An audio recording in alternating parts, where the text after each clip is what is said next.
ഓം ശാന്തി. 17/7/2024. ഇന്നത്തെ മുരളിയുടെ main points. മധുരമായ കുട്ടികളെ, ഈ ശരീരത്തെ കാണാതെ ആത്മാവിനെ കാണൂ. സ്വയം ആത്മാവെന്ന് മനസ്സിലാക്കി ആത്മാവിനോട് സംസാരിക്കൂ. ഈ അവസ്ഥ ഉണ്ടാക്കിയെടുക്കണം. ഇതുതന്നെയാണ് ഉയർന്ന ലക്ഷ്യം. നമ്മുടെ ലക്ഷ്യം എപ്പോഴും ഉയർന്നത് തന്നെയാണ് വെക്കേണ്ടത്. ഒരു സ്കൂളിൽ തന്നെയായാലും കുട്ടികളോട് പറയുന്നത് 1ാം റാങ്ക് കിട്ടാൻ ശ്രമിക്കണം എന്നാണ്. 10ാം റാങ്ക് കിട്ടാനോ 15ാം റാങ്ക് കിട്ടാനോ ശ്രമിക്കണം എന്നാരും പറയില്ല.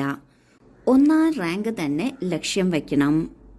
ലക്ഷ്യം ഉയർന്നതാക്കുന്നതിലൂടെ നമ്മൾ നമ്മളുടെ തന്നെ നിലവാരം ഉയർത്തുകയാണ്. ഇവിടെ ബാബ നമ്മൾക്ക് ഏറ്റവും ഉയർന്ന ലക്ഷ്യം തരികയാണ്.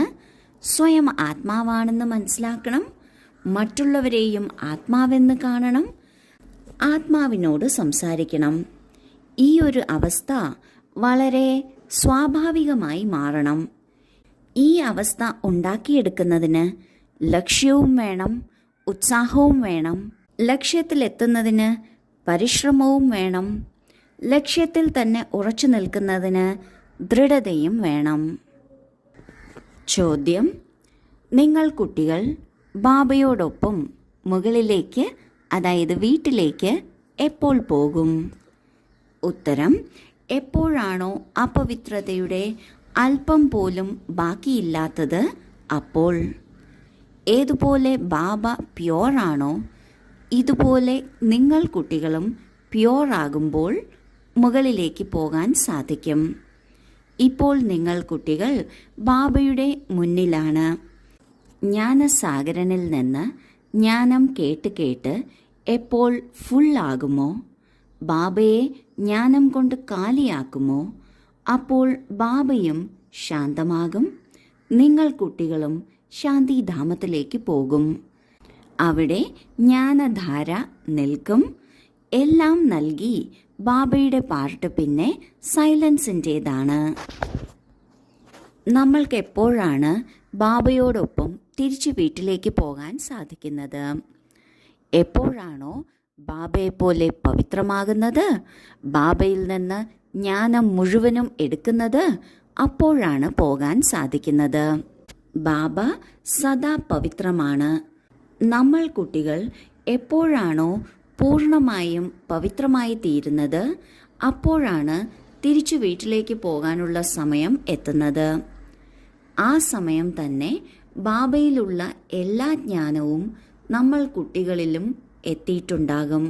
നമ്മൾ കുട്ടികൾ ബാബയിലുള്ള എല്ലാ ജ്ഞാനവും പൂർണ്ണമായി ഗ്രഹിച്ചിട്ടുണ്ടാകും.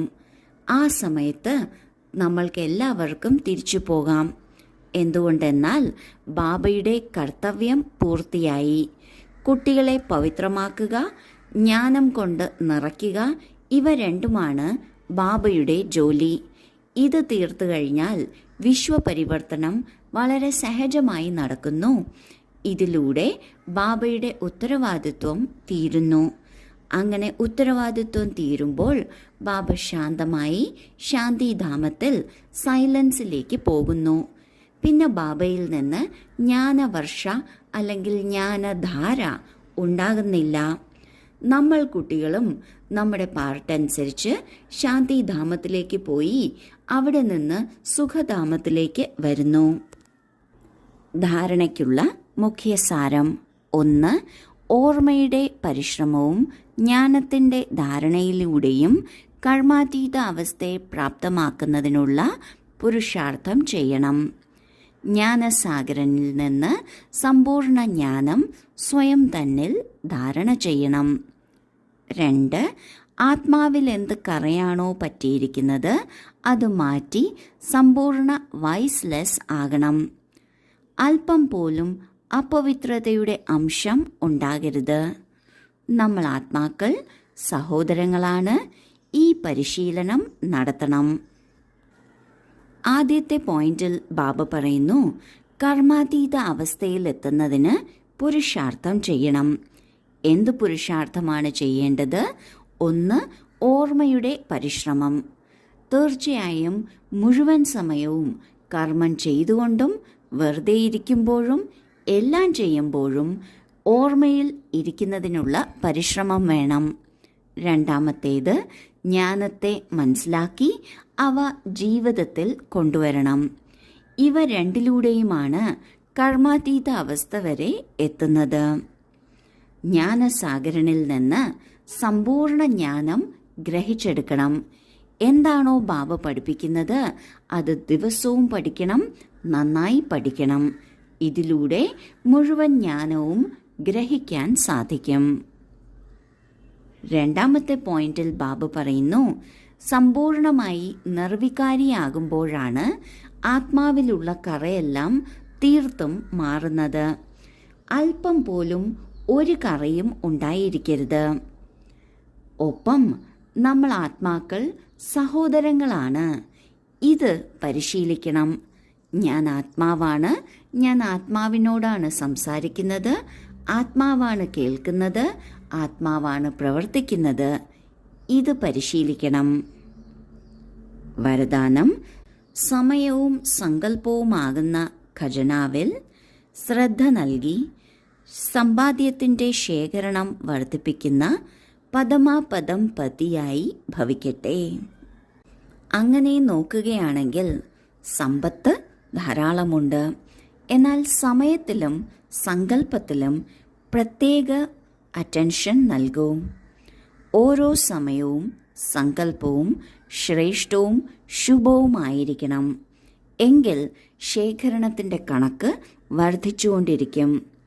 ഈ സമയം ഒന്ന് ശേഖരിക്കുകയാണെങ്കിൽ പദമമാണ് ലഭിക്കുന്നത്. ഇതിൻ്റെയാണ് കണക്കുള്ളത്. ഒന്നിന് പദം മടങ്ങ് എന്ന് നൽകുന്ന ബാങ്ക് ഇതാണ്. ഇതിനാൽ എന്തു തന്നെ ആയാലും, ത്യജിക്കേണ്ടി വന്നാലും, തപസ് ചെയ്യേണ്ടി വന്നാലും, വിനയമുള്ളവരാകേണ്ടി വന്നാലും, എന്തു തന്നെ ഈ രണ്ട് കാര്യങ്ങളിൽ ശ്രദ്ധ കൊടുക്കൂ.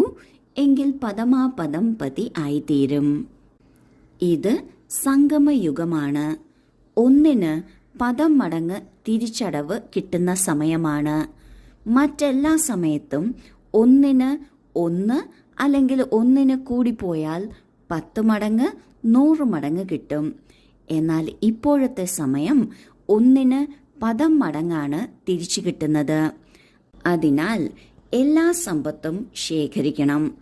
എന്നാൽ വിശേഷിച്ച് സമയവും സങ്കല്പവും ഇവ രണ്ടിലും ശ്രദ്ധ കൊടുക്കുന്നതിലൂടെ നമ്മളുടെ ഓരോ ചുവടിലും പദമങ്ങളുടെ സമ്പാദ്യം ഉണ്ടായിക്കൊണ്ടിരിക്കും. ഇങ്ങനെയുള്ള ഒന്നിന് പദം മടങ്ങ് നൽകുന്ന ബാങ്ക് ഇപ്പോൾ മാത്രമേ ഉള്ളൂ. ഇതിനാൽ എന്തു ചെയ്യേണ്ടി വന്നാലും, ത്യജിക്കേണ്ടി വന്നാലും, തപസ് ചെയ്യേണ്ടി വന്നാലും, അപമാനിക്കപ്പെട്ടാലും, എന്തു തന്നെ സംഭവിച്ചാലും ഈ രണ്ട് കാര്യങ്ങളിൽ അറ്റൻഷൻ കൊടുക്കണം. ഇതിലൂടെ പദമാപദം പതി ആയിത്തീരും. സ്ലോഗൻ: മനോബലത്തിലൂടെ സേവനം ചെയ്യൂ. അതിൻ്റെ പ്രാലബ്ധം പദം മടങ്ങ് കൂടുതൽ ലഭിക്കുന്നു. കർമ്മം കൊണ്ടും വാക്കുകൾ കൊണ്ടും സേവനം ചെയ്യുന്നുണ്ട്. അതിനോടൊപ്പം മനോബലത്തിൻ്റെയും കൂടെ സേവനം ചെയ്യുകയാണെങ്കിൽ എന്ത് ചെയ്യുന്നുവോ, സാധാരണ സംഗമയുഗത്തിൽ എത്ര ലഭിക്കുമോ അതിൽ നിന്ന് കൂടുതൽ തിരിച്ചുവരവ് ലഭിക്കും. ഓക്കെ. ഓം ശാന്തി.